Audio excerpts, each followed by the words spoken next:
Hello everyone, welcome to Minnie's Tiny World. আজি আপোনালোকক লৈ যাবলৈ ওলাইছো বালিহত্ৰৰ আৰিয়া জ্বলোৱা সভালৈ।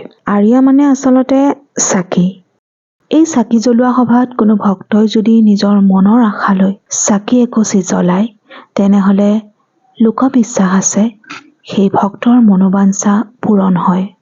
সেইকাৰণে বহুতো ভক্ত আৰিয়া জ্বলোৱা সভালৈ যায় আৰু নিজৰ মনৰ কামনা সিদ্ধিৰ উদ্দেশ্যে চাকি জ্বলায়।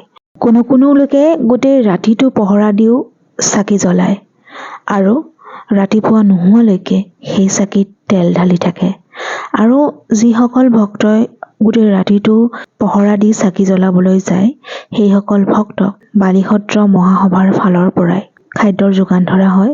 নামনি অসমত এনেকুৱা বহুতো ঠাই আছে য'ত মাঘ ফাগুন মাহত শ্ৰীকৃষ্ণৰ মন্দিৰবিলাকত সাধাৰণতে এনেকুৱা সভা অনুষ্ঠিত কৰা হয় আৰু সেই সভাৰ আঁৰতো বহুতো লোকবিশ্বাস আছে। ঠিক তেনেদৰে বালিসত্ৰ মহাসভাৰো এইটো এটা অন্যতম বৈশিষ্ট্য যে গোটেই ৰাতি যদি আৰিয়া জ্বলায় তেনেহলে মনৰ ইচ্ছা পূৰণ হয়।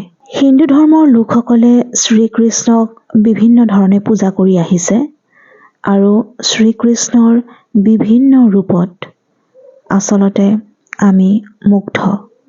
সেয়া এজন পথ প্ৰদৰ্শক হিচাপেই হওক, প্ৰেমিক হিচাপেই হওক বা মাখনচোৰ বালক হিচাপেই হওক, শ্ৰীকৃষ্ণই আমাৰ সমাজত এটা গুৰুত্বপূৰ্ণ অৱদান দাঙি ধৰে। চাকি ধূপ জ্বলোৱাৰ সলনিও চাৰিওফালে বৰ সুন্দৰকৈ তেওঁলোকে সজাই পৰাই তুলিছিল সভা উপলক্ষে, যাতে ভক্তগণ আহি কোনো বিশৃংখল পৰিস্থিতিৰ সন্মুখীন হ'বলগীয়া নহয়। সকলোবোৰ বহুত চিষ্টেমেটিক ৱেত তেওঁলোকে সজাই থৈছিল। আদৰিবলৈ তেওঁলোকে এনেদৰে ধুনীয়া ধুনীয়া ফুলৰেই হওক বা গছপাতেৰেই হওক তেওঁলোকে ধুনীয়াকৈ ভক্তক আদৰিবলৈ এই সকলোবোৰৰ আয়োজন কৰে।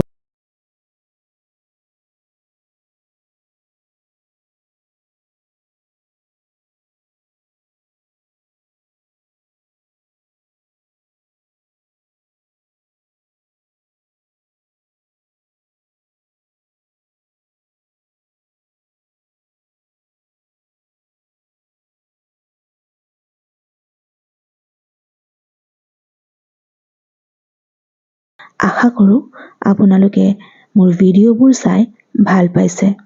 যদি ভাল পাইছে তেনেহলে লাইক, কমেণ্ট, শ্বেয়াৰ, ছাবস্ক্ৰাইব কৰিবলৈ নাপাহৰিব। Thank you. আকৌ লগ পাম।